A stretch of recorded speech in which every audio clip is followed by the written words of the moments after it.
A Operação Lava Jato já tinha dado sinais de que estava dando seus últimos suspiros. Isso foi uma decisão de caráter exclusivamente operacional.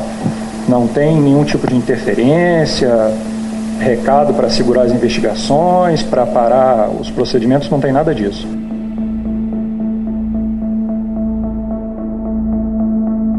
E na segunda-feira, uma reviravolta inesperada voltou a mexer com o legado da operação. O ministro Luiz Edson Fachin, do Supremo Tribunal Federal, anulou nesta segunda-feira todas as condenações do ex-presidente Luiz Inácio Lula da Silva pela Justiça Federal no Paraná relacionadas às investigações da Operação Lava Jato. Com a ascensão e queda da Lava Jato, é impossível não traçarmos um paralelo sobre a operação que a inspirou, a Mãos Limpas, que ocorreu na Itália nos anos 90. É incomum o grande apoio popular. Viva Lava Jato! Viva Lava Jato! Viva Lava Jato! Viva Lava Jato!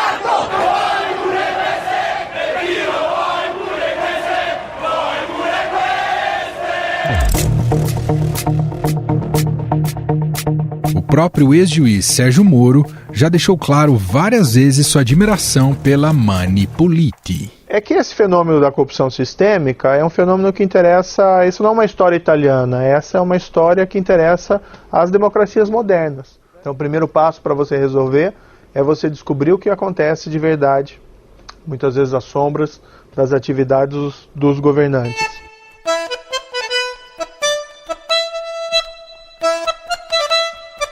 A Mãos Limpas iniciou seu trabalho na década de 90. Após a delação do dissidente da KGB Vladimir Bukovsky e do ex-mafioso Tommaso Buscetta sobre irregularidades e o uso do poder público em benefício particular e de partidos políticos. Eles comprovaram ainda que empresários pagavam propinas a políticos para vencer licitações de construção de ferrovias, autoestradas, prédios públicos, estádios e obras civis em geral. Avendolo calpestato anche qua, lui doveva solo limitarsi a non parlare della mia famiglia. Já a Lava Jato começou seus trabalhos em março de 2014, investigando desvios nos fundos da Petrobras. Mas foi com a delação de doleiros como Alberto Youssef e empresários como Marcelo Odebrecht que a operação ganhou proporções inimagináveis. Teve questões de pagamento, apoio à candidatura do exterior, teve apoio a candidatos do PT, teve a tal da conta amigo, que foi valores que foram disponibilizados para o presidente Lula. Mais uma vez, eu soube isso através de Lula, ou quer dizer, através de Palocci.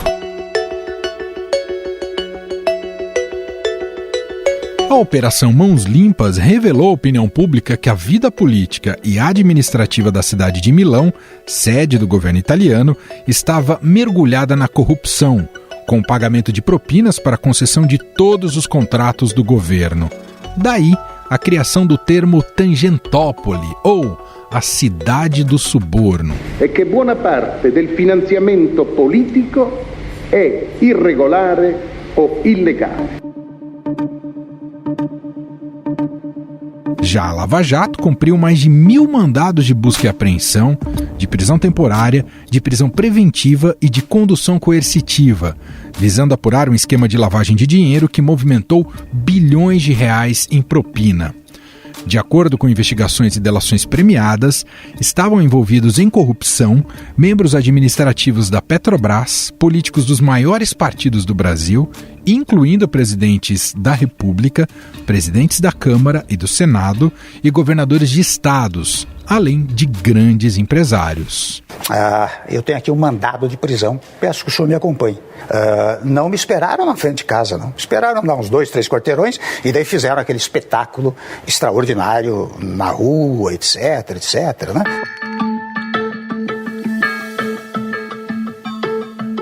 Foi na Operação Mãos Limpas que surgiu uma espécie de herói nacional por lá, o procurador da República Antônio Di Pietro. Ele e seu grupo foram responsáveis pelas profundas mudanças no quadro partidário, com o desaparecimento de vários partidos políticos no país. Per conto del partito, che cioè vanno nelle casse del partito. Altra cosa sono i soldi che esponenti politici si prendono in nome del partito, ma le casse del partito non le vede.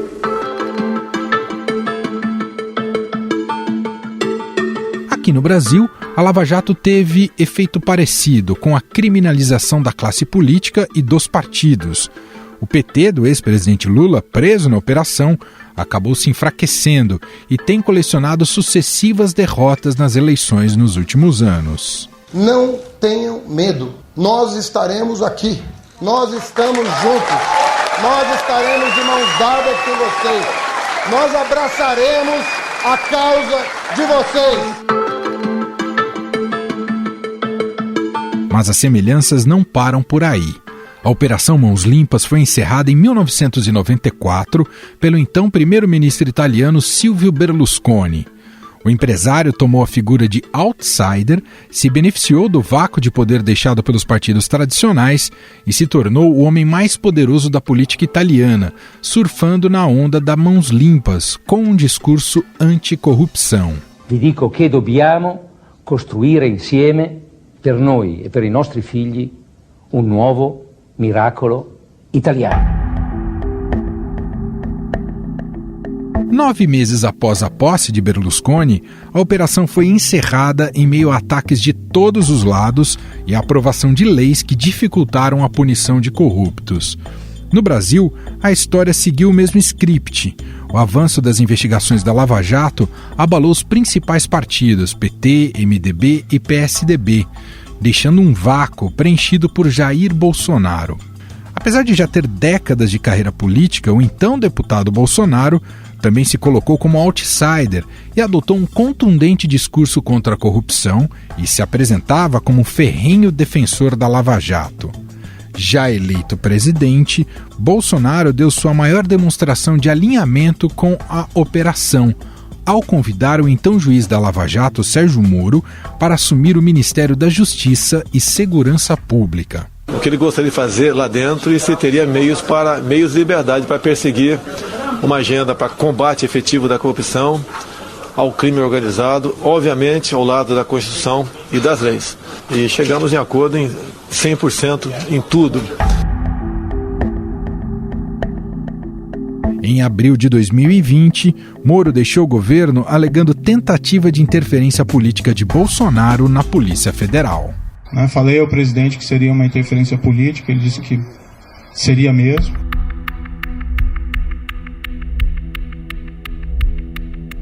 O carinho do presidente com a Lava Jato também foi definhando à medida que foram se intensificando as investigações do Ministério Público do Rio contra Fabrício Queiroz, ex-assessor do seu filho, o senador Flávio Bolsonaro.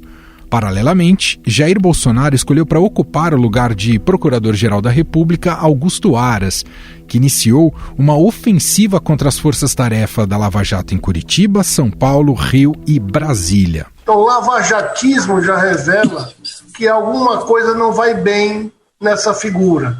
E esse conceito lavajatismo, ele há de ser superado pelo natural, bom e antigo enfrentamento à corrupção.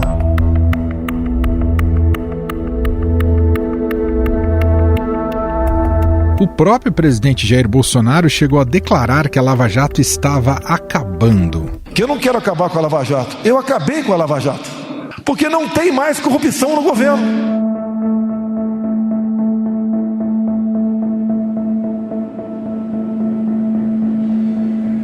Os resultados da Operação Mãos Limpas não são satisfatórios. Mais de 40% dos políticos envolvidos nas investigações fizeram carreira após a condenação, tendo recebido proteção e benefícios políticos. Na última eleição majoritária no Brasil, a maior parte dos alvos da Operação Lava Jato, que tentou um novo mandato, fracassou. Dos 77 nomes que ainda respondem a alguma investigação, 40 não tiveram sucesso.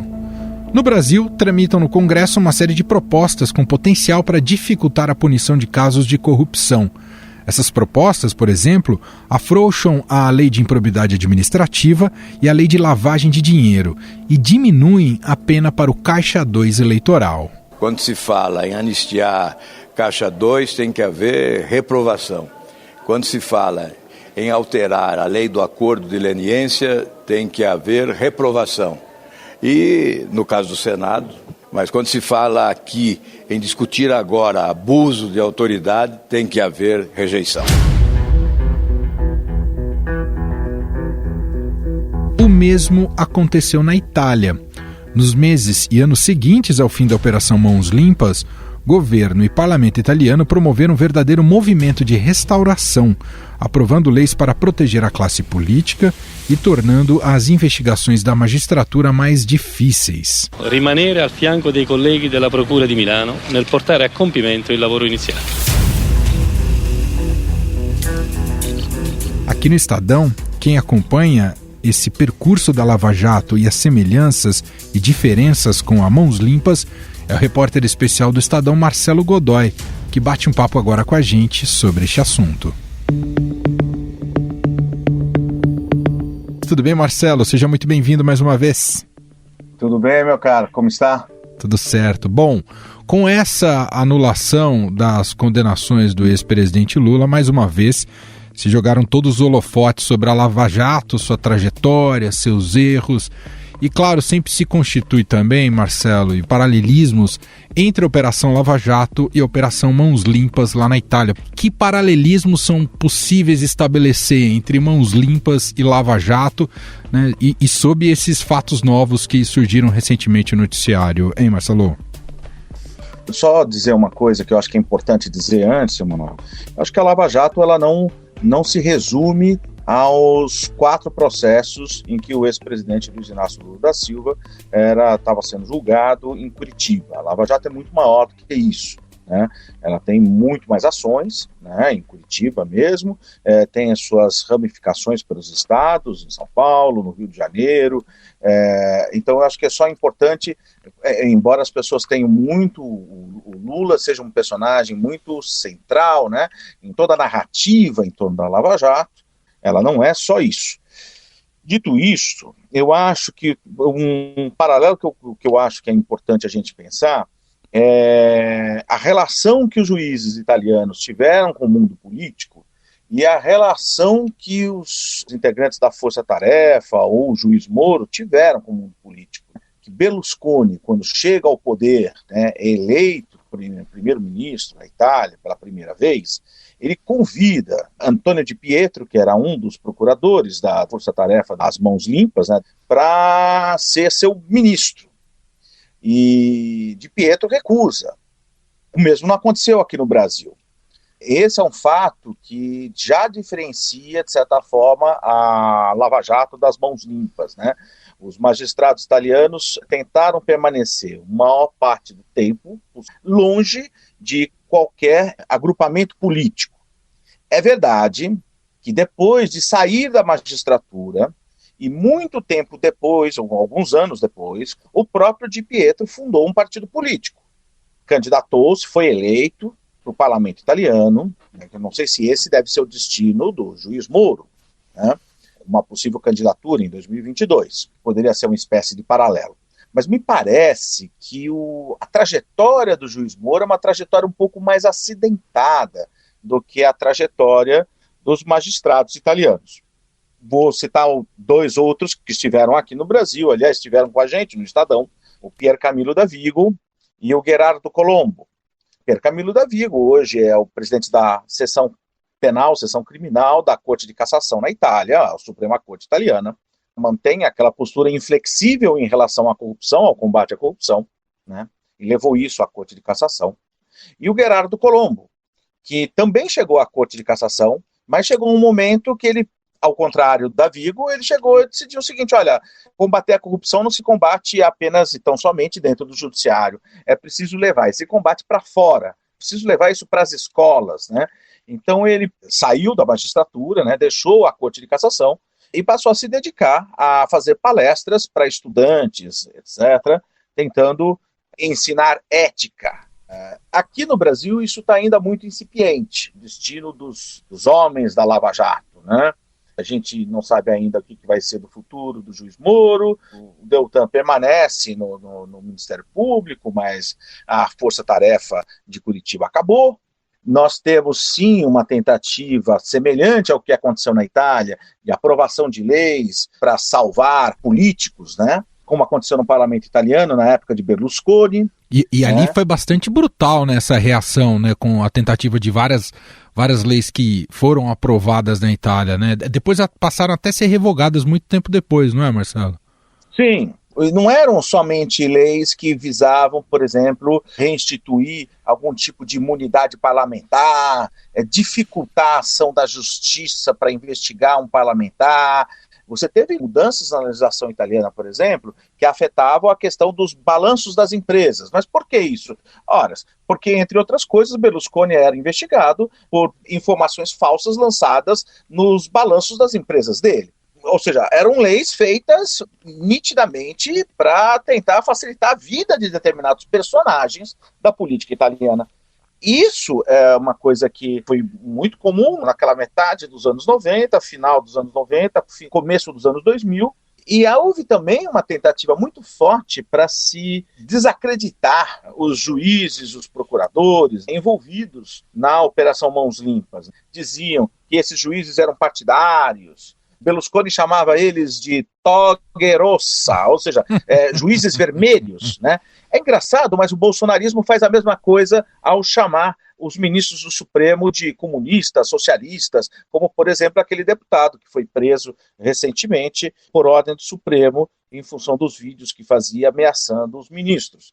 Então, você vê aqui no Brasil, talvez uma diferença em relação ao processo italiano, é que esse processo de tentar se deslegitimar o judiciário, o Ministério Público, aqueles que investigaram a corrupção durante a Operação Lava Jato, com todos os defeitos que a operação teve, mas o que é interessante é que na Itália, fundamentalmente, houve a união, vamos dizer assim, dos partidos de centro-direita, da direita italiana principalmente, sobretudo os partidos ligados ao primeiro-ministro Silvio Berlusconi, na tentativa de se acabar com a Operação Mãos Limpas e desacreditar os responsáveis pela operação, dizendo que eles eram juízes parciais, que eles eram juízes vermelhos e por aí vai.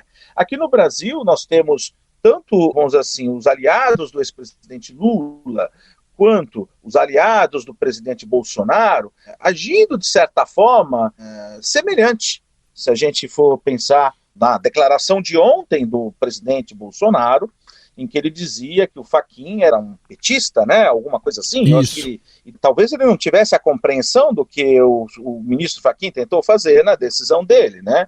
Que era, como todos os analistas estão dizendo, que ele tentou se livrar dos anéis para salvar o principal da operação, né? Por outro lado, você tem os aliados do ex-presidente Lula, né, que sempre disseram que a Lava Jato foi uma operação feita pelo juiz Moro, quase que se ele tivesse se acumpliciado com o presidente Bolsonaro, né? Então veja só como o mundo político reage, né, fazendo as suas críticas aos juízes do Supremo, aos integrantes da Lava Jato, né? Bolsonaro chama Moro de traidor, por exemplo, né?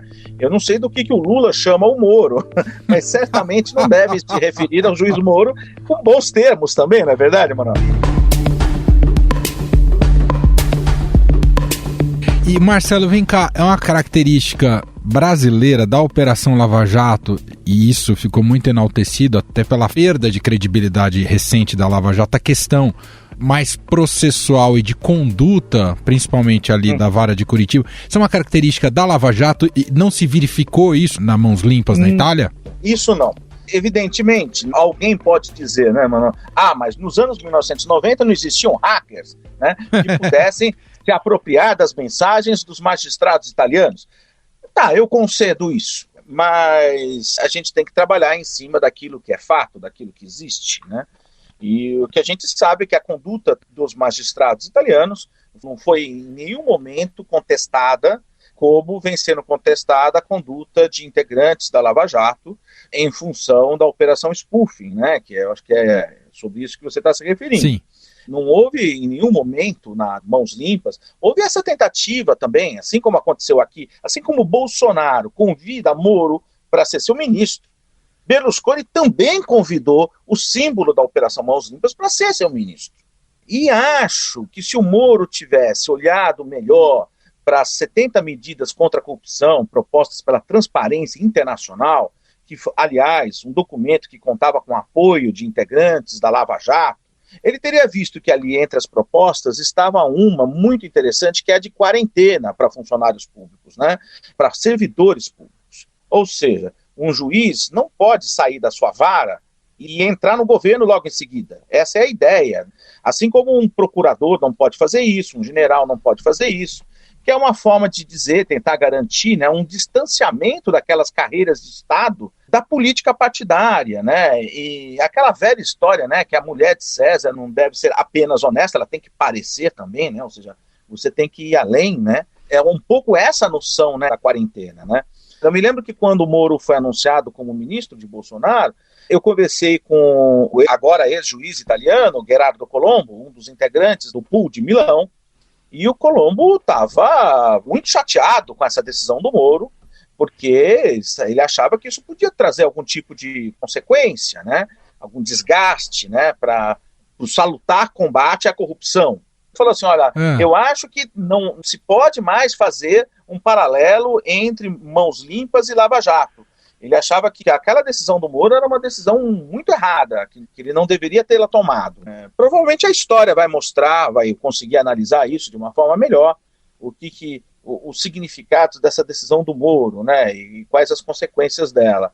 Mas essa é também uma diferença entre a Lava Jato e a Operação Mãos Limpas. O que há de denominador comum entre elas é que ambas, em algum momento, depois de obterem um grande consenso nacional, elas se viram atacadas por forças políticas nacionais, tanto na Itália quanto no Brasil, passaram a ter, vamos dizer assim, ser contestadas por essas forças políticas, perderam parte do consenso, né, social que existia em torno delas, e, de certa forma, produzindo os efeitos que a gente está assistindo atualmente no Brasil e que os italianos assistiram no passado. Marcelo, para a gente concluir, o Estadão promoveu um evento que você foi ali um dos protagonistas até, em relação justamente a gente entender esses denominadores comuns e diferenças. Trouxeram esses representantes da Itália aqui para nossa sede, aqui para São Paulo, assim como representantes também da Operação Lava Jato, com participação, inclusive, do ex-ministro e ex-juiz Sérgio Moro. O que você guarda desse evento? Lembrando que o contexto era outro, a Lava Jato ainda desfrutava de uma maior credibilidade, não é, Marcelo? Acho que existia uma grande curiosidade, vamos dizer assim, não só da parte dos brasileiros em relação à experiência das Mãos Limpas, mas também da parte dos magistrados italianos, e até um certo orgulho, né, imagino, né, porque você ter o seu trabalho, né, servindo de inspiração do outro lado do mundo, para alguém que está se dispondo a combater a corrupção, é sempre algo que, em suma, deixava os italianos contentes, né? Eles faziam todas as advertências, diziam, olha, veja a nossa experiência, nós sofremos com isso, sofremos com aquilo. O Colombo, por exemplo, tinha uma coisa que ele dizia muito interessante, que ele dizia, chegou um momento na Itália que Mãos Limpas começou lá em cima, atacando a corrupção, vamos dizer assim, do primeiro-ministro, depois do presidente do partido, depois dos deputados, depois dos prefeitos, e começou a chegar na gente comum, né? Ou seja, no dono do comércio que pagava o fiscal para não ser fiscalizado, né? O fiscal da prefeitura, e que o momento que a Mãos Limpas chegou no cidadão comum para combater aquela corrupção do dia a dia, aí ela perdeu o apoio popular. Entendi. Ou seja, como se ela dissesse, as pessoas muitas vezes falam em combater a corrupção do outro, mas não a dele e não a do seu grupo político. Me parece que essa é uma grande lição para o Brasil. Porque durante muito tempo aqui nós tivemos alguns políticos que ficam apontando só para a corrupção do seu adversário, mas não olham para a própria casa, não olham para os seus aliados, né? Talvez esse seja um dos motivos, né?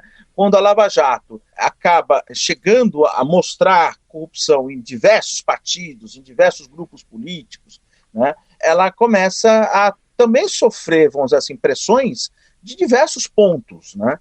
Esse talvez seja um outro paralelo Um paralelo que já era uma advertência feita pelo juiz Colombo na primeira vez que ele veio aqui para o Brasil e se encontrou com os integrantes da Lava Jato, e eu tive a oportunidade de entrevistá-lo então, e essa foi a causa que ele apontava como a principal para que a Mãos Limpas na Itália tivesse tido o destino que teve. Ou seja, quando se combateu a corrupção de todos se uniram contra quem combatia a corrupção. Uau, muito bom. Gente, esse é o repórter Marcelo Godoy. A gente fez um exercício aqui para o podcast, mas convido quem quiser também fazê-lo. Está disponível no Estadão o vídeo de como foi esse encontro, essas entrevistas e essa conversa entre os procuradores italianos, os membros da Força Tarefa lá, Mãos Limpas, assim como aqui da Lava Jato. É um documento histórico e que agora é bastante rico para analisarmos sob a luz das últimas notícias e de como tem sido a trajetória da Lava Jato até aqui. Marcelo, te agradeço demais aqui pela conversa. Mais uma vez, um grande abraço, meu caro. Um grande abraço para você, para todos os ouvintes. Tchau, tchau. Estadão Notícias.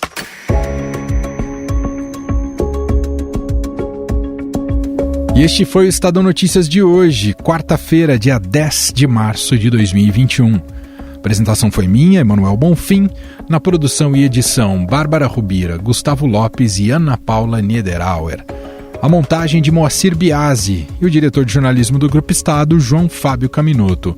O nosso e-mail, escreva pra gente, podcast@estadão.com. Um abraço para você e até mais.